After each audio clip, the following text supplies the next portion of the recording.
Bang ada beberapa ya. Kalau ini kan penjelasannya sudah meyakinkan. Terserahlah mau benar apa enggak yang dijelaskan tadi, tapi dari cara menjelaskan dari anu sudah kelihatan bagus, betul kan? Eh, tapi tetap saja saya belum percaya juga gitu loh, makanya perlu pendalaman. Nah, ini yang akan kita bahas. Jadi ini kan kelihatannya turunnya besar, anggarannya turunnya besar. Jadi karena itu nanti Bu Menteri jelaskan. Kalau tahun 2024 ada 6,49% yang tidak terpakai, nah, kemudian tahun 2026 nanti anggarannya turun drastis. Lalu bagaimana tadi cara Ibu akan bekerja dengan anggaran yang turun seperti itu? Lalu bagaimana cara Ibu untuk mengatasi supaya dinamika dan juga kinerja yang ada di Kementerian Pariwisata ini bisa berjalan dengan baik. Nah itu Bapak Ibu Saudara, dua hal ya yang paling penting. Nanti soal yang disampaikan oleh Pak Putra tadi nanti mungkin akan disusul. Nah, saya kira itu ya, Bapak Ibu, untuk mempersingkat waktu kita mulai rapat ini sekarang pukul berapa ini? 10.40, ya sebetulnya itu enggak 46 ya, 37 menit ya. Karena itu 34, nah itu berarti pukul 10 lewat 34 menit. Nanti kita akhiri pada pukul 12. Setuju ya? Kan semakin cepat lebih bagus kalau Bu Menteri. Benar? Iya, Bu. Lebih cepat lebih bagus kan selesai. Tapi jangan sampai rapat hanya formalitas. Ini rapat serius. Oke, kita beri kesempatan ya untuk Ibu Menteri untuk memberikan paparan. Silakan Bu Menteri. Terima kasih Pak Ketua. Assalamualaikum warahmatullahi wabarakatuh. Salam sejahtera bagi kita semua. Shalom, Om Swastiastu, Namo Buddhaya, salam kebajikan. Yang saya hormati Bapak Ibu Pimpinan Komisi 7 DPR RI, Bapak Ibu anggota Komisi 7 DPR RI yang kami hormati dan banggakan. Terima kasih atas undangan untuk rapat kerja DPR dan Kementerian Pariwisata untuk membahas laporan keuangan tahun anggaran 2024 dan rencana kerja dan anggaran kementerian lembaga, rencana kerja pemerintah kementerian lembaga tahun 2026. Terdapat 4 hal yang akan kami sampaikan menyesuaikan dengan agenda. Yang pertama adalah hasil laporan keuangan Kemenparekraf tahun 2024. Kedua, menindaklanjuti rapat kerja sebelumnya, realisasi anggaran Kementerian Pariwisata tahun anggaran 2025.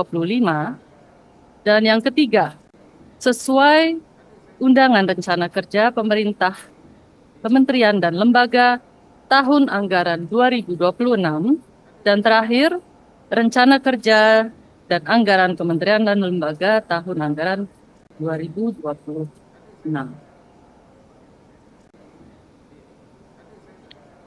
Pada Januari sampai dengan Oktober 2024, kami bersama Kementerian Ekonomi Kreatif masih merupakan satu organisasi. Dan karenanya, laporan keuangan kami masih digabungkan dengan ekonomi kreatif. Kami sampaikan pada tahun anggaran 2024 atas DIPA kami sebesar 3,5 triliun rupiah. Realisasi anggaran kami adalah sebesar 93,51%. Realisasi ini tidak mencapai 100% disebabkan oleh 3 faktor.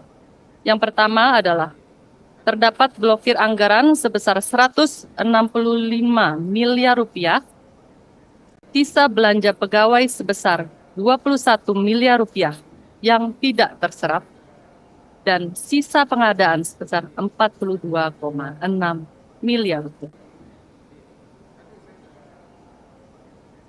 Berikut rincian realisasi anggaran Persatuan Kerja untuk memberikan gambaran yang menyeluruh. Apabila tidak dipertimbangkan blokir, realisasi adalah sebesar 98,1%. Next page. Kami sampaikan selama 9 tahun, Kemenparekraf meraih penilaian laporan keuangan dengan opini wajar tanpa pengecualian. Adapun untuk laporan keuangan 2024, program ini juga mencakup pendampingan terhadap 755 badan usaha dan penyusunan satu norma standar prosedur dan kriteria atau NSPK guna memperluas akses permodalan dan sertifikasi usaha. Di sisi pemasaran, kegiatan promosi eduwisata ke desa wisata dapat ditingkatkan dari 2 kegiatan menjadi 4 kegiatan berskala lebih besar dengan dukungan anggaran tambahan tersebut. Demikian yang dapat saya sampaikan. Kami mohonkan masukan, pertanyaan, kritik, dan yang membangun atas paparan yang baru kami sampaikan. Terima kasih. Wassalamualaikum warahmatullahi wabarakatuh. Waalaikumsalam. Terima kasih Ibu Menteri Pariwisata yang kelihatannya sudah mulai makin semangat nih kelihatannya dibandingin rapat yang lalu. Tepuk tangan dulu ini. Cuman memang ada beberapa ya. Kalau ini kan penjelasannya sudah meyakinkan. Terserahlah mau benar apa enggak yang dijelaskan tadi. Tapi dari cara menjelaskan dari sudah kelihatan bagus. Betul kan? Tapi tetap saja saya belum percaya juga gitu loh. Makanya perlu pendalaman. Nah, itu maksudnya. Jadi tetap ada upaya kita untuk mendalami ini. Ada beberapa contoh misalnya, Bu Menteri ya, secara umum nih. Ibu masih menggabungkan mana yang anggaran yang masih 900 miliar sekian itu dengan adanya yang tadi prediksi mungkin ada tambahan anggaran. Jadi penjelasannya masih digabung. Mestinya kan yang nggak usah digabung dulu, pokoknya yang ada sekarang 900 sekian itu Ibu ngerjakan apa saja. Ya toh?